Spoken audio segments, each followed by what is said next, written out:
उदयपुर के जंगल में रहने वाली टुनी चिड़िया बहुत गरीब और अनाथ चिड़िया थी। उसका इस दुनिया में कोई भी नहीं था। टुनी टूटी फूटी झोपड़ी और दूसरे के खेतों में काम करके जैसे तैसे अपना गुजारा किया करती थी। धीरे धीरे सर्दी का मौसम आने लगता है और देखते ही देखते बर्फ गिरने लग जाती है। धीरे धीरे तो सर्दी बढ़ती ही जा रही है। ऐसे ठंड से बचने के लिए हमें लकड़ियों का इंतजाम भी करना होगा। फिर पास में पड़ी फटी चादर ओढ़कर टूनी चिड़िया सो जाती है। अगले दिन टूनी चिड़िया लकड़ियों की तलाश में निकल जाती है, लेकिन बर्फ गिरने की वजह से जंगल में कहीं पर भी सूखी लकड़ियां नहीं थीं, जिसके कारण टूनी को लकड़ियां मिलने में बहुत परेशानी होती है। निराश मन से टूनी अपने घर वापस आ जाती है। आज मुझे फिर से लकड़ियां नहीं मिली। अगर मिल जाती तो आग जलाकर मुझे ठंड से राहत मिल जाती। पता नहीं मुझे ऐसे कब तक ठंड से ठिठुरना पड़ेगा।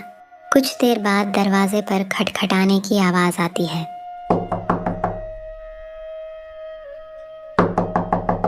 अरे इस समय दरवाजे पर कौन आ सकता है? टोनी जाकर दरवाज़ा खोलती है तो देखती है कि बाहर एक बूढ़ी चील ठंडी में ठिठुर रही है। माँ जी, आप कौन हैं? इतनी रात गए इतनी ठंड में, वो भी बिना चादर के, क्यों ठिठुर रही हो? बेटी मैं दूसरे जंगल जा रही थी, लेकिन अंधेरे के कारण मैं रास्ता भटक गई हूँ। मेरी मदद कर दो। आज रात रुकने के लिए मुझे अपने घर में जगह दे दो। टोनी चिड़िया को बूढ़ी अम्मा पर दया आ जाती है और उसे अपने घर के अंदर ले जाती है। टोनी चिड़िया मन ही मन सोचती है, पता नहीं कैसे होंगे इसके घर वाले जो इसको इतनी ठंड में अकेले बाहर भेज दिए।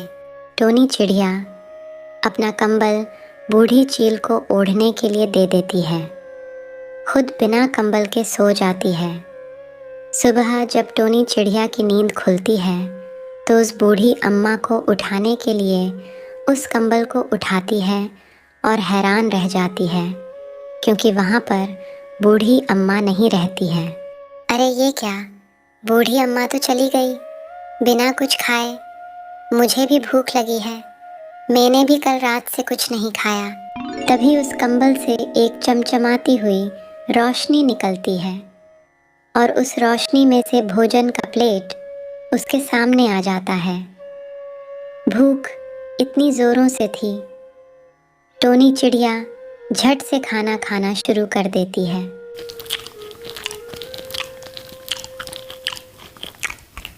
कंबल ओढ़कर टोनी चिड़िया बोलती है, काश मेरे पास लकड़ियाँ होती तो मैं ठंड से बच जाती।